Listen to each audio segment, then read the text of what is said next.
28 जून को Muzaffarpur railway station से एक शादीशुदा जोड़ा ट्रेन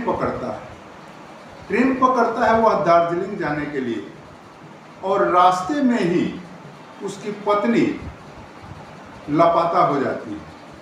और जब लापता हो जाती है तो पति अपने तरफ से पूरी खोजबीन करता है और उसे कहीं कोई पता नहीं लगता है, तो वह रेलवे के जीआरपी को इसका क्लेम करता है और उनके द्वारा भी खोजबीन होता है। जब रेलवे के जीआरपी को इसकी सूचना दी जाती है तो यह मामला जो है प्रकाश में आ जाता है, यह मामला अखबार में आ जाता है, यह मामला मीडिया में आ जाता है। जैसे ही यह मामला मीडिया में आता है, जैसे ही यह मामला अखबार में आता है, तो सभी के ज़हन में यह बात होने लगी है कि ऐसा तो युग ही चल गया है कि शादीशुदा औरतें अब जो है अपने पहले प्रेमी के साथ भागने लग रही है। इस तरह की चर्चाएं जो है होने लगती है और लोगों के ज़हन में यह बात आने लगता है कि आखिर वह लड़की शादीशुदा है, आखिर उस लड़की का एक नौकरी पेशे व्यक्ति से शादी हुआ है, फिर उस पति को छोड़कर आखिर वह क्यों भाग गई, उसका वह प्रेमी कौन है या क्या कारण है कि वह लड़की पति को छोड़ करके भाग गई है। इन बातों को सभी को जानने के लिए अंदर से उत्सुकता बढ़ती है। तो मैं इस घटना को सुनाऊं उससे पहले नमस्कार, आदाब, सत श्री अकाल। मैं भागीरथ ठाकुर आज जो आपको सच्ची घटना सुनाने जा रहा हूं, यह सच्ची घटना मुजफ्फरपुर के पुरहनी थाना क्षेत्र का है। दरअसल पुरहनी थाना क्षेत्र के प्रिंस कुमार बिजली विभाग में कार्य करते रहते हैं और बिजली विभाग में जब उनका नौकरी लगता है तो उनके रिश्ते जो है आने लगते हैं। एक दो नहीं, सैकड़ों रिश्ते आते हैं। उसी में एक रिश्ता तय हो जाता है मधुबनी के जयनगर के काजल से, और फरवरी 2023 में इन दोनों की शादी हो जाती है। शादी होती है, सभी चीज़ ठीक ठाक से चलते होता है।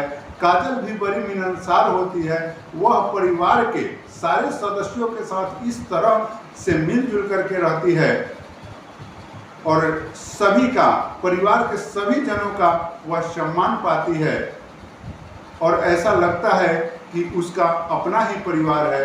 कहीं से भी किसी भी प्रकार की खोट या किसी भी प्रकार की दिक्कत काजल को उस परिवार में नहीं होती है, या किसी भी प्रकार का गिला शिकवा अपने पति से नहीं होता है। ये दोनों का जीवन बड़े ही आराम से कट रहे होते हैं। अब यह दोनों यह बात का विचार करते हैं कि हम लोग का शादी हुआ। आजकल के नए शादी विवाह में हनीमून का एक व्यवस्था है। जो संपन्न परिवार के लोग होते हैं वह व्यवस्था करते हैं कि चलो हम हनीमून पर चलते हैं। तो यही विचार जो है प्रिंस और काजल के बीच में होता है। प्रिंस काजल से कहता है कि हम लोग के शादी का 6 महीना हो गया, हम लोग अभी तक किसी भी हनीमून पर नहीं गए, तो क्यों ना हम लोग हनीमून का प्रोग्राम बना। इस तरह से दोनों तैयार हो जाते हैं और हनीमून के लिए टिकट बनाने के लिए प्रिंस कुमार चले जाते हैं और टिकट बन करके आता है 28 जून का। और 28 जून का ये लोग अपने अपने कपड़ा को तैयार करते हैं और 28 जून को दार्जिलिंग जाने के लिए ये लोग मुजफ्फरपुर स्टेशन पहुंचते हैं। मुजफ्फरपुर स्टेशन से जो इन लोग का ट्रेन रहता है वो नई दिल्ली जलपाईगुड़ी रहता है। नई दिल्ली जलपाईगुड़ी ट्रेन में इन लोगों का टिकट रहता है। ये लोग उस ट्रेन को पकड़ लेते हैं और ट्रेन अब सफ़र के लिए तैयार हो गई है। ये लोग सफ़र के लिए चल देते हैं।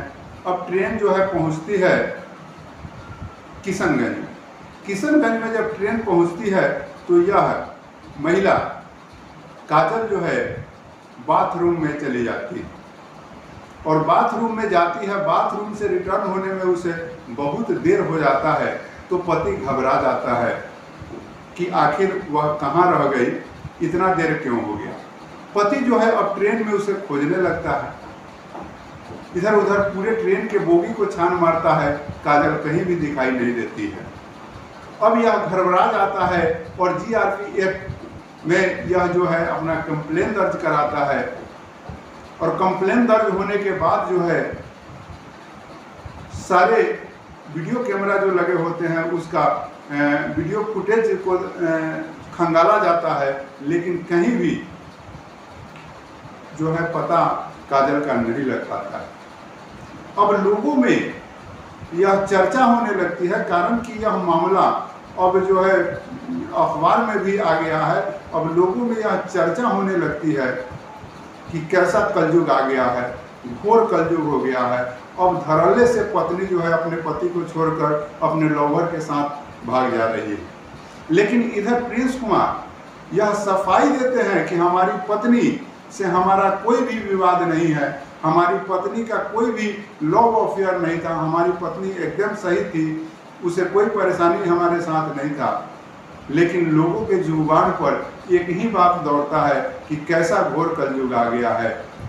अब पत्नी जो है धड़ल्ले से पति को छोड़ करके भागने लग रही है, कारण कि सोशल मीडिया पर पति को छोड़कर पत्नियों का भागने का सिलसिला जोरों से चल रहा है। इसलिए लोगों का मिजाज जो है उसी बात पर दौड़कर चला जाता है।